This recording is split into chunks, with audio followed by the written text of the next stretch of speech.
Today, we are digging into what feels like the most talked about thing right now. Yeah.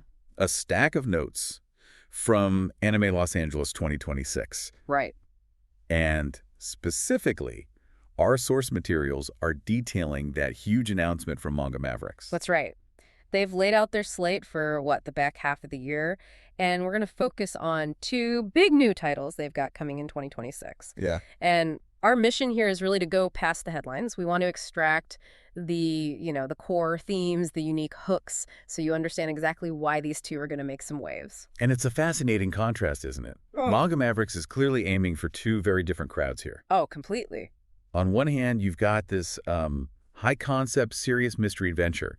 It looks like it's exploring some pretty intense ideas through, like, a fantasy lens. And then on the other, A super lighthearted, high-energy action comedy that seems, I don't know, almost dedicated to just flipping genre tropes on their head.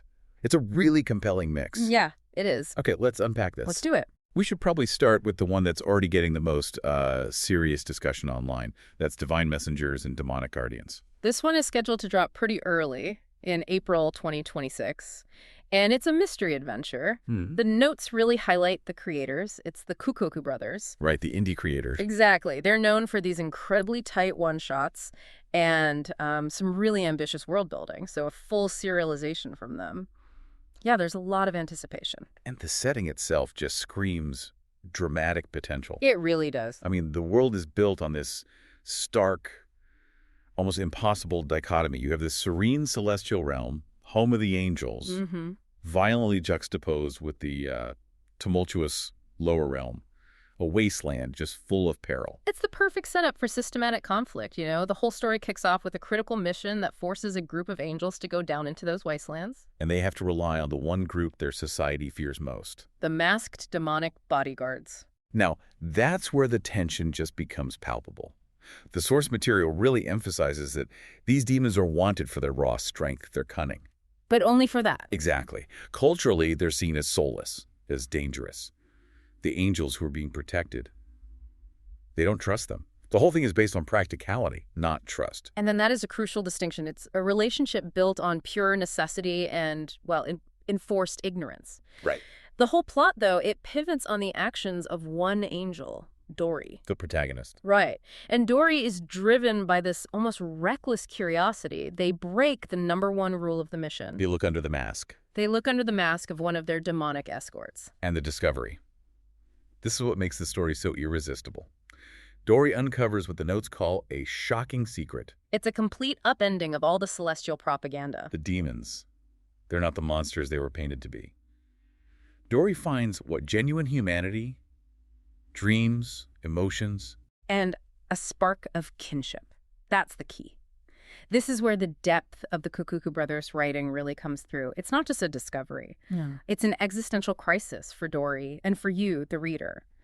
The notes hint that the demon's greatest desires aren't, conquest or whatever. It's incredibly mundane things. Like what? Finding secure shelter, a reliable source of clean water. That one detail completely neutralizes the angels' whole narrative about them being chaotic, evil beings. I wonder, though, doesn't that risk falling into a kind of generic, chosen one trope? Yeah. The one protagonist who sees the truth everyone else missed. That's a fair question. What makes this journey unique, according to the notes? I think the answer is in the structure. The notes are very clear that Dori's discovery doesn't solve the problem. It creates a much, much bigger one. The central thematic question is really high stakes. Can a relationship built on truth actually survive in a world that's fundamentally structured on fear? So Dori's choice isn't just about making a friend. No, it's an act of cultural treason. It sets the stakes way beyond a simple adventure. That external physical journey through the wasteland, it becomes a dangerous internal ideological battle. Wow. Precisely. And adding to that internal pressure, the sources have this very pointed bit of foreshadowing. Yeah.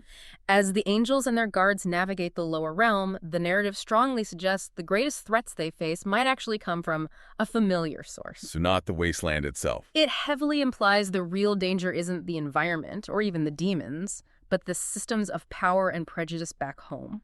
In the celestial realm. A political thriller wrapped in a fantasy cloak. You got it. That significantly raises the intellectual weight of this thing. Okay, so for those of you keeping track of the details, Divine Messengers and Demonic Guardians launches in April. It's 76 pages. A solid length for a first chapter. Yeah, and the digital edition is just $2.99. A really great entry point for readers who love that complex world building. So if that first title asked us to, look inward and examine our deepest fears, the next one gives us permission to just laugh. Exactly. We're pivoting sharply now. From high-stakes drama to pure, unadulterated absurdity in action, the shift in tone could not be more dramatic. Not at all. Here's where it gets really interesting. The second big announcement is the action comedy, Vegetable Sandwich. Yes, by Banjo Saito. And this creator has a reputation for work that's just high-energy, visually dynamic, but with a surprisingly warm core. Right. And this one's slated for later in the year, September 2026. The central duo is immediately it's so unconventional, so unbalanced. You've got Tsukushi, a high school student, and he's got the rugged, intimidating look of a seasoned fighter, the classic shonen protagonist. But he's not. But the notes are very clear. He is a certified weakling. He's totally earnest about wanting to be stronger, but he lacks the physical ability. And then you have Warabi, an elementary school student. The visual comedy gap is it's perfect. And she's a powerhouse, possesses insane, almost supernatural strength. But her deficit is the exact opposite of Fukushi's. Right. She lacks connection. She desperately wants a real friend. I just love that setup. And their friendship starts during the most ridiculous catalyst you can imagine. Frantic chaos involving a lion that escaped from a zoo. I can just picture it. Totally. The weak high schooler trying to look heroic while this tiny little kid is just accidentally tossing around an apex predator. The notes describe that scene as a whirlwind of kinetic energy, very reminiscent of those, fast-paced, gag-heavy visual comedies. It establishes right away that this story loves the action genre, but it never takes itself too seriously. And this is where the classic shonen mentor-student dynamic gets this delicious reversal. Yeah. Tsukushi, the older, weaker high schooler, tries to train the powerful Warabi. But it's not about combat. Which she already has in spades. It's about the arts of friendship. The arts of friendship. I love that phrase. It's the real genius behind the comedy.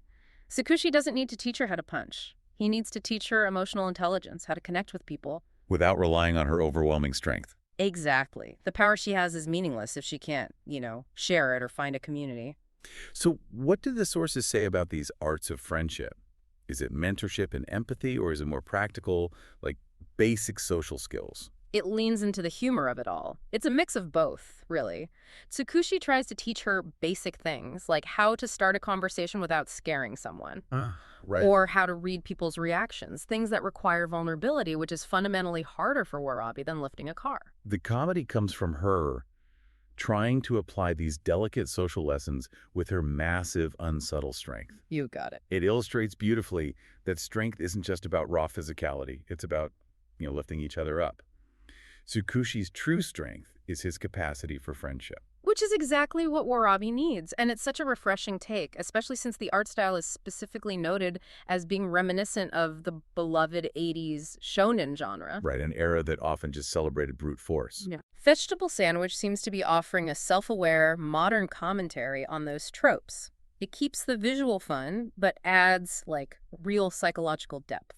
It sounds like a fantastic volume to just settle into, and it's a much bigger package than the mystery title, 192 pages. Which makes sense for an action comedy. You need space for all the sight gags and escalating chaos. Definitely. The print edition is set at $14.99, and digital is $6.99.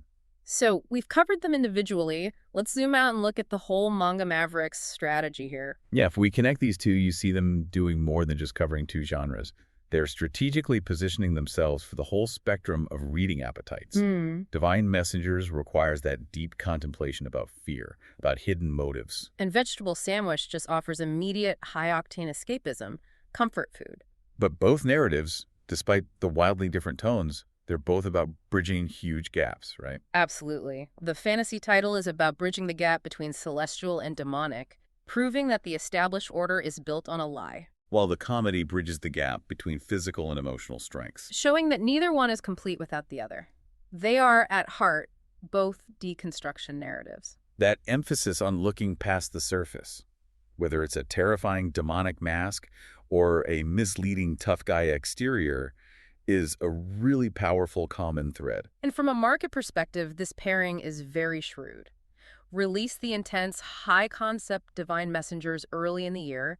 You establish critical buzz, intellectual cachet. Then you follow up with the approachable, big action comedy vegetable sandwich in September. And you capture the mass market looking for comfort and humor as the year winds down.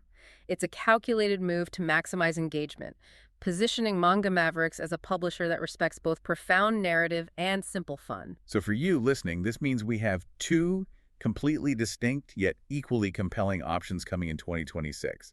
The philosophically intense world of divine messengers in April. And the sheer expansive humor of Vegetable Sandwich in September. What stands out to me is how much power these stories give to individual curiosity. Dori challenges a social order thousands of years old by just looking closer. And Tsukushi transforms a child's life by realizing that connection is more valuable than brawn. Yeah. So what does this all mean? Beyond being two great new reads, the core philosophical thread tying them together is the huge leverage that comes from challenging assumptions.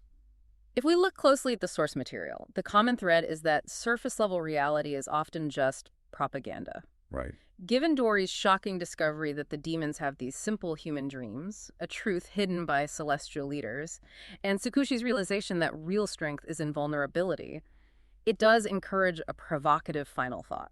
If an angel can uncover a demon's hidden humanity, and a high school weakling can mentor a powerhouse in friendship, what established, accepted assumption in your own life might need a second look? What masks are you accepting at face value? Just because the general narrative tells you it's the truth. That's the kind of inquiry a truly great story should inspire. It forces you to look inward. Absolutely. Thank you for joining us on this deep dive into the Manga Mavericks 2026 announcements. Go explore these titles further, and we will catch you next time.